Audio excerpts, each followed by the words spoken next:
is a European Union, which is now with a single bank and a single currency and very much in place.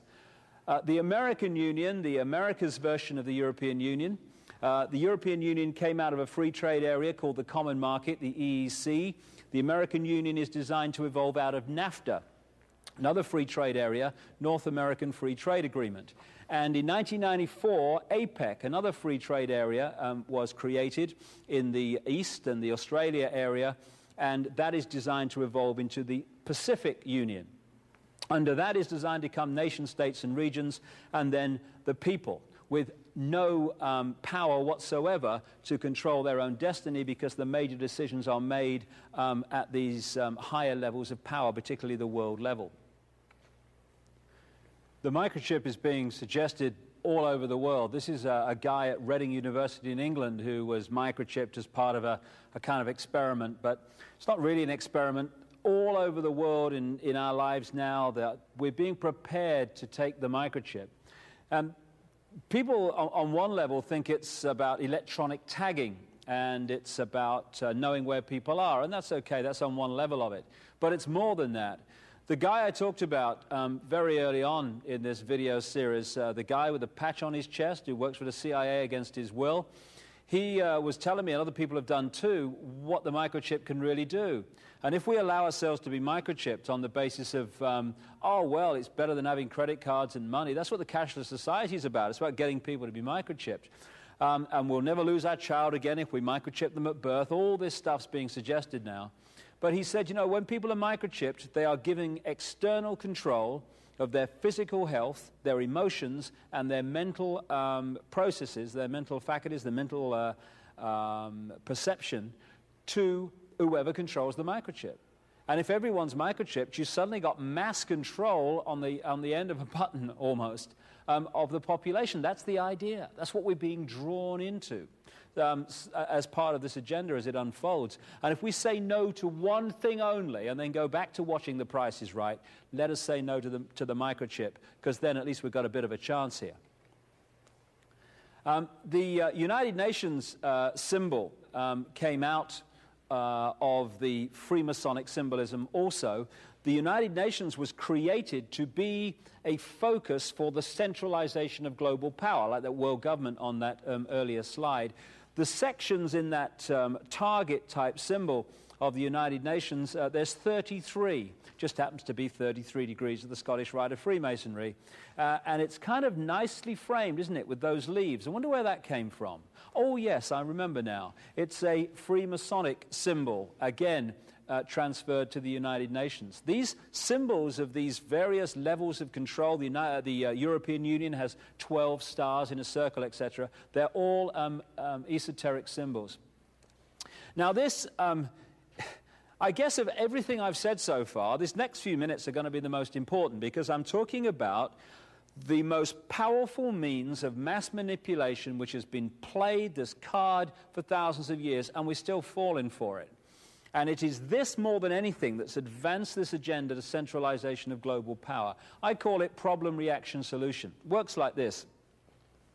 You want to bring something in here, centralization of power, more power for the police, more power for security agencies, whatever, and you know that if you do it openly and honestly, there's going to be a reaction against it. We're not having this. This is a global fascist state. Go away. We're not standing for this. This is outrageous. That's what you're going to get if you do it openly. So you don't. What you do is you create a problem here. Could be society breaking down, so there is more crime, so people get in fear of being mugged and being burgled. Could be war, it could be a terrorist bomb, an economic collapse, whatever. And you create a problem, but you get someone else to be blamed for it. You get a Lee Harvey Oswald, you get these patsies, as they call them in America, who are blamed for events that they weren't involved in.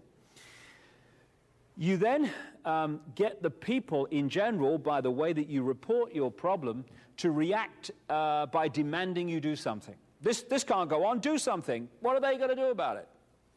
And at that point, those who've covertly created the problem and got that reaction, something must be done, then openly offer the solutions to the problems they have themselves created. Problem, reaction, solution.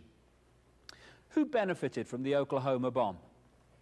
Not the people of Oklahoma, not the people who died and lost children, and relatives in that bomb. One group of people and one group of people only benefited from Oklahoma, anyone who wanted to centralize power even further in America.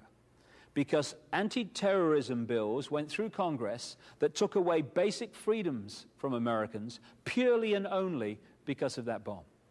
And as independent bomb experts and explosive experts have said, that fuel fertilizer device in the Ryder truck could not possibly have done that damage. It had to be done by high-tech devices on some of the pillars inside the building. So problem, reaction, solution is the classic means of advancing this agenda and getting the population to demand you do it, even though they don't know the agenda exists. And the Second World War, like the First World War, were global examples of this. As I've shown in my books like And the Truth Shall Set You Free and The Biggest Secret, come to that, the Second World War was the creation of a brotherhood, a global elite, that was funding all sides, that had control of the leaders of all sides, and just played them off against each other to create a war, a problem, which then had a solution. As again, myself and many other researchers have shown, Soviet communism was funded from Wall Street and London. The Nazis were funded from Wall Street and London, through the Bank of England and through the German subsidiaries of American and British multinational corporations, not least the Rockefeller Standard Oil. The front men of the war were Joseph Stalin in Russia, front man for this brotherhood. You had Winston Churchill in England, whose image left us by conventional history is an absolute farce. This guy was a man of war, among many other things. In America, you had one of the classic frontmen of the 20th century for this brotherhood, Franklin Delano Roosevelt, comes from one of the elite aristocratic French bloodlines. In Germany, you had Adolf Hitler, who was put in there by a network of secret societies, the Thule Society, the Vril Society, the Edelweiss Society, that locked into this global brotherhood. And they were funded by American loans and in the way that I've just talked about. So you create two sides. Incidentally, again, sun cycles, numerology, certain years, certain things happen. You look at 1933. 1933, the number of things that happened in that year, that's when the pyramid and all-seeing eye went on the dollar bill. That's when